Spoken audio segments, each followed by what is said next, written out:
another episode of Change Wired podcast. My name is Shurina. I'm your host. I'm your partner in transformation, in change, your executive coach 360, and just someone with a lot of passion for learning more about unlocking more of our human potential, so together we could create the most extraordinary life and live the most fulfilling lives.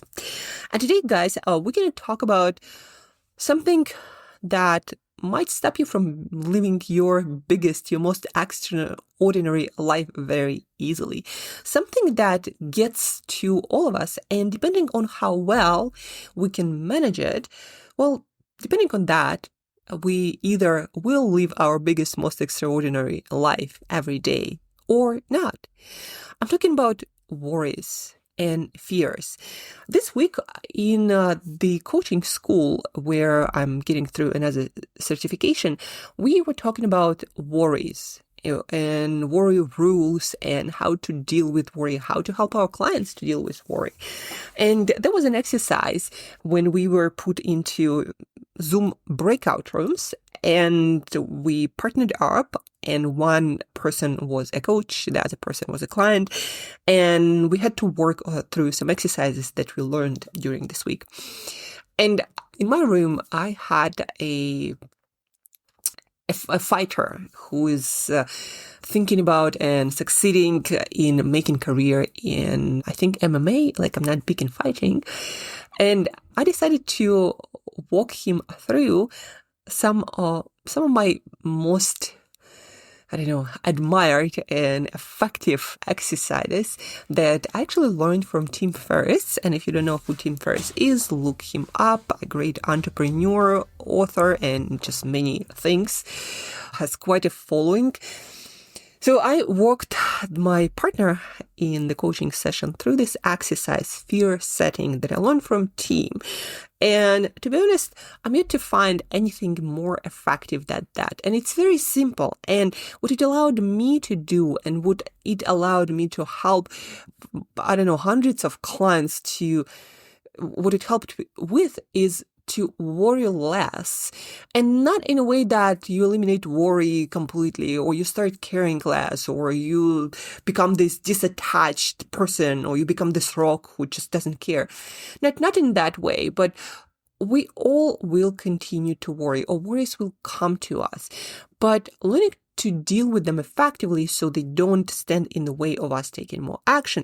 That is the purpose of the exercise, and learning how to deal with worries. So I walked him through this exercise, and I'm going to walk you through this exercise as well. So you as well have the tool to deal with worry as often as it comes up, to the point that it becomes kind of like this noise. So, I hear that, and sometimes there is something to address. Worry is a good signal. In my blog post that I wrote about this exercise, I wrote this phrase: worry is a signal, not a stop sign. So it tells you not to stop, but to be perhaps aware that there are certain things that might need to be addressed in order for your journey to be smoother.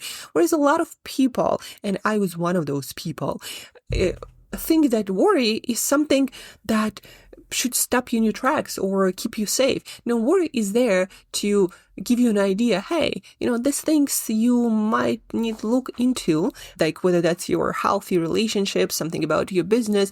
If you want for the experience, maybe you're making a choice, maybe you are making a decision, maybe you're thinking about new, business, new relationship, new hobby, whatever that might be, or moving to another country. Worry is there to help you take care of certain things and make sure that negative outcomes are more or less likely to happen.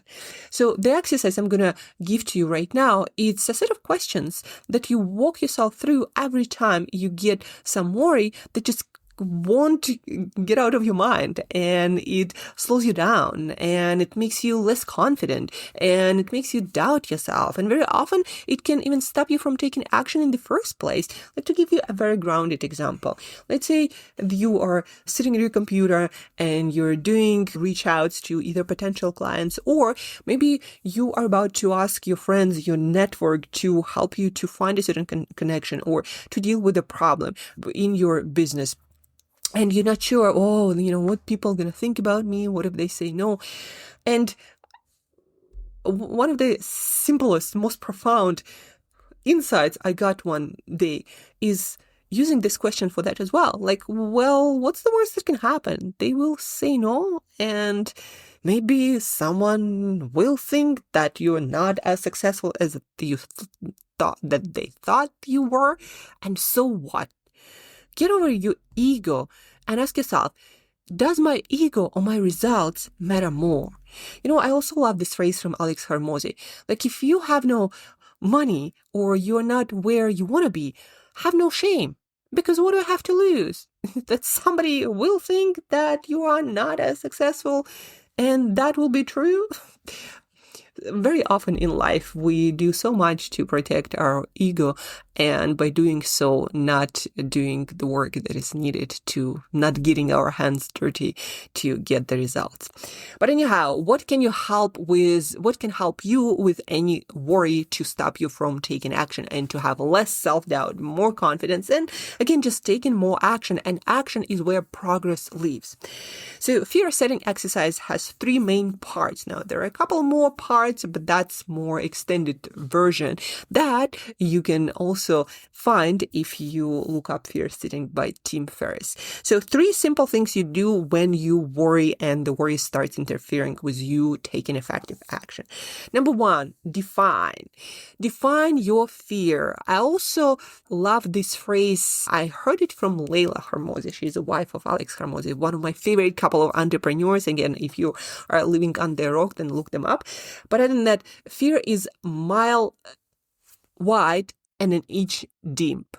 Mile wide, inch deep. What it means is when you just worry and you don't define your fear exactly, your worry exactly, what happens is it becomes this like huge sea that you are so afraid to swim into because it just feels so vast.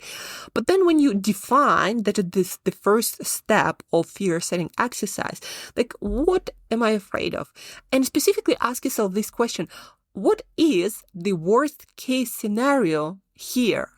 Okay, even like the worst case, something that I'm truly afraid of, like, what is the worst case scenario? Spell it out, write it down.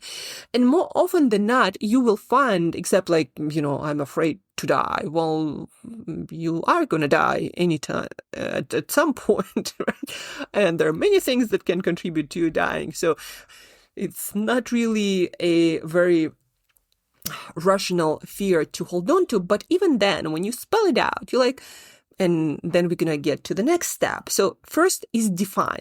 What is the worst case scenario? Like, a lot of times it's just, well, they're going to say no, or it's not going to work out, or it's not going to be perfect. And so what? Now, so define your fear. What it is you're truly afraid of. What is the worst case scenario that somewhere at the back of your mind keeps playing? Then the second is prevent. What can you put in place? What actions can you take to make sure that it's less likely to happen? Not that it's bulletproof, but what's in your zone of control that you can do to ensure that it's less likely to happen? Here's what I'm talking about. Let's say you are about to give a public talk and it's the biggest thing that you've done so far. And you are afraid that you're gonna not do it well. Maybe you'll forget your speech. Maybe the equipment not gonna work. Maybe people won't like it. Here, there is a second sub-part to this prevent part. First of all, ask yourself, what can I do to make this worst case scenario that I fail less likely to happen? Do you need to practice more? Probably. Can you bring several options to access your presentations. Like when I go to an event, I send it to the organizer. I bring my computer. I put it on my hard drive. I send it to another friend to the email. So there is no way my presentation is going to get lost. It is on my phone. It is everywhere, right? And I bring my laptop in case something happens with their equipment. And then also I do know my material. So and that happened, even when my presentation doesn't work, I still can do all the things. Maybe even better without presentation when people fully pay attention to me, not to the presentation. So what's the worst that can happen? That's the first, define, and then prevent. What can you put in place? What can you do to make it less likely to happen? And very important, again, part here is what is in your control. Like you dying at some point is not really in your control. That is going to happen. So you might start thinking about how do I make peace with the fact. The same with my partner in the coaching room that I told you about at the beginning. There are things that he is doing fighting, right? So yes, he can get hurt. And yes, he might get an injury that will not be 100% repairable. But if he made this choice to be a fighter, that is a possibility. Yes, prepare more. Yes, do all kinds of, techniques to make it less likely to happen. Do your best, but then put it aside. Because there are certain things that you will never be able to control. But even, defining this fear, for example, this worry, what if I get injured to the point of no repair? Okay, that is a real fear with your set of choice. Well, what will you do then? And then we get into the third part of the exercise, which is repair. I'm going to sip some water. Repair. Okay, the worst case scenario does happen. Well, unless it's dying. And then what are you going to do then? Can you, let's say my presentation breaks when I give a public talk again. That happened. So if you know your material, you just keep on going. And just the fact that I played out in my mind and I'm prepared for this moment that something doesn't work and I have a plan for it, makes it feel like it just detour. It's like you try to drive along one road and then it doesn't work. Well, you do the detour, which you are, as a driver, always prepared of, sort of. And the same with your presentation. Doesn't work? Well, you do it the other way around. And if you forget a piece of a sentence, have a set of questions to ask your audience while you are thinking about the next point, or maybe deciding where to take it next from the point where you stopped and forgot and into the logical conclusion or continuation. So repair, what you're going to do if you decide to move to another country and it doesn't work. Like, what's your plan for the repair? When I moved to Cape Town, I had a plan. If this thing doesn't work out, I'm going to go home and recuperate and think about my plan forward. And that made moving to another country so much easier because then even if it doesn't work out, I had a plan B. And it's not like if it doesn't work out, well, what? My life gonna end? No, it's not gonna end. And when you have an option B, when you have the thing that you will do even when you fail, so many things go so much smoother. And you just stop worrying about that. And then you decide to act because, hey, even if the worst case scenario happens and it's survivable and you have a plan of action, then what's going to stop you from taking that action? And again, the very important piece of this exercise is also making a separation between things that are in your control and things that are out of your control. And things that are out of your control, like something happens to people I love. Well, certain things I can help with, but certain things are 100% out of my control. And then my area of mastery, of growth, of working on myself and my emotional regulation isn't to try to do as many things as possible to try to control the uncontrollable, but instead making peace with that. It's like when parents make peace with that, their kids will choose their path. And this path might be dangerous or this path might not be what they wanted, but that's what you sign up when you become a parent, you are giving birth to a being with their own autonomous desires and their path, and you won't be able to control a lot of things at all. And letting go of control is also a practice, and it's something that you need to work through internally, through different meditations, through journaling, through thinking about that. Like, this is out of my control. And so the logical thing is to put it into some sort of metaphorical suitcase and put it down and learn how to direct your attention to things that you can actually control, where you can take action, where you have some leverage, and where you can actually change, improve, grow things. That's about it, guys. Try it out. Just this question. I guarantee you, even if you go with it and just ask one question, what's the worst that can happen?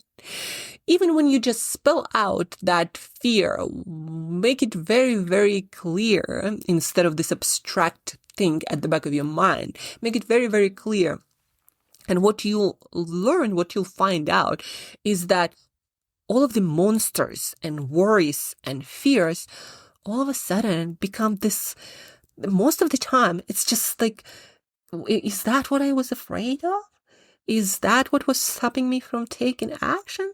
Like somebody is saying no or thinking something potentially not that good for my ego? Is that what's stopping me from living my most extraordinary life? And very often you'll find your own fears are quite funny. Not always, but often.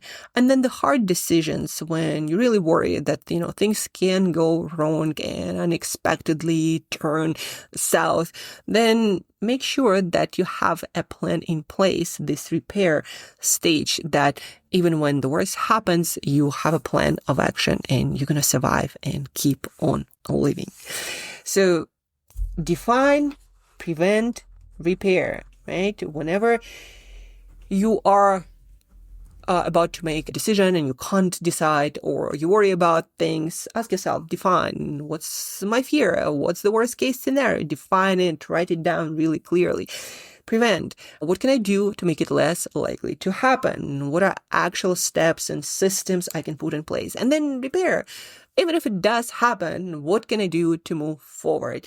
And even when just thinking through this repair phase, guys, just like with my presentation, when you have that plan B, that worst case scenario worked out, guess when it happens, you actually gonna do that plan B without stress and worry. That is also a great stress management technique, by the way.